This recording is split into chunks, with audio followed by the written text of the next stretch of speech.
Hi, followers of the Public Library channel. Firstly, before starting, we invite you to subscribe to the channel and activate the bell button to receive all new. Also, don't forget to like the video. On January 23rd, a family in China traveled from Wuhan to the city of Guangzhou. The next day, they ate lunch at a restaurant. One of them had COVID-19, but didn't feel sick yet. Within a few days, other members of the family started showing symptoms. And a few days after that, so did the family who was sitting at the table next to them.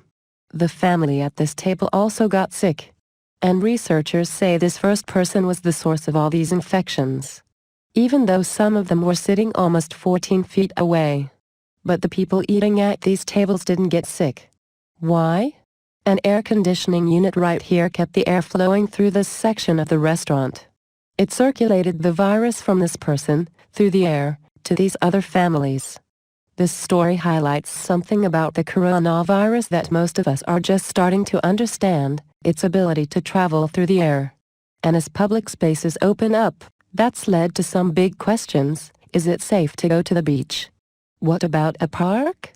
And is a runner going to get you sick? If we think about our actions only in terms of safe or risky, there's really only way to guarantee you won't get sick or spread COVID-19. Stay home, isolate yourself, and have zero contact with the outside world. But maintaining that level of caution all the time isn't really possible for most of us. We need food. We need supplies. And sometimes, we just need to take a walk. So the goal in protecting yourself and others from COVID-19 isn't to eliminate risk completely, it's to minimize it. If this side is perpetual quarantine, and this side is getting coughed on by a bunch of sick people, it's about pushing yourself as reasonably close to this side as you can. So let's start with going for a walk. And with someone who, like me, has also felt weird about it. Before I started calling up epidemiologists and talking to them about the risks, I was actually pretty paranoid. And then when I actually started digging into the research, I realized the risks of getting COVID-19 from runners or cyclists outside is much lower than I thought. Every time we breathe, but especially when we talk, and especially when we cough or sneeze, we let out little droplets of water. Some of them are pretty big and heavy, and fall to the ground quickly, like little bits of spit. Others are really small and much lighter, so they float farther through the air. And these droplets are what's carrying the virus. If a droplet floats and then evaporates, that leaves the virus out in the air for some period of time. And we don't yet know the amount of virus you have to be exposed to get sick, but we do know that you lower your risk by exposing yourself to less of the virus. And Sigel says there's 3 ways to do that. The first is distance. So, are you 6 feet away from the person? Duration.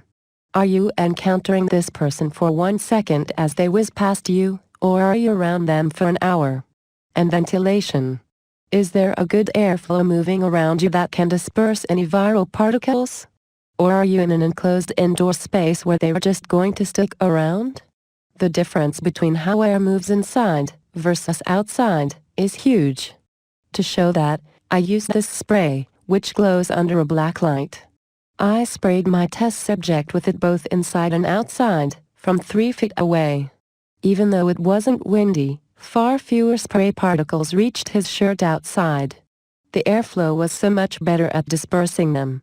And being outside also has an effect on the virus itself. A virus has this protective coat of moisture around it. There's a lot of things acting on it. So, there's sunlight hitting it. There's wind. There's rain. There's humidity. And all of that can work to kind of break apart this protective coat of moisture and decay the virus. A study in China looked at 318 different outbreaks of COVID-19 across the country. Only one of them involved someone catching it outdoors. That study hasn't been peer-reviewed, but it's consistent with everything else we know, that being outside can be pretty low risk. But your interactions with other people can increase that risk. If you're talking to a friend at a close distance, your risk goes up. And that risk climbs the longer your conversation continues. But if you're both wearing masks to stop some of those larger droplets from spreading, your risk goes down. Shopping at an open-air market is less risky than being inside a store. But you can reduce that risk by getting in and out quickly. But what about passing a heavy-breathing runner? So let me take you through what would actually have to happen for a runner or cyclist outside to infect you as they pass by. They would have to expel enough viral particles to be able to kickstart an infection. Those particles would have to travel several feet of distance, withstand the pressures of wind, rain, humidity. Then the particles have to actually land in your throat or your upper respiratory tract, or on your hands, which you would then use to touch your eyes, your nose or your mouth. So all of that is a pretty arduous sequence to execute perfectly. Going to the beach, or to a park, isn't necessarily dangerous or safe. The risk can go up or down, depending on how we each behave. Which means everyone has a responsibility to lower that risk for everyone else. The point here is not to be cavalier when you go outside. I think we all still want to be cautious, especially as some states are starting reopening. Changing your behavior to limit exposure to the virus won't reduce your risk to zero. But it could lower it enough that you can breathe a little easier. Finally, thank you for your kind attention. Don't forget to like the video and subscribe to the channel.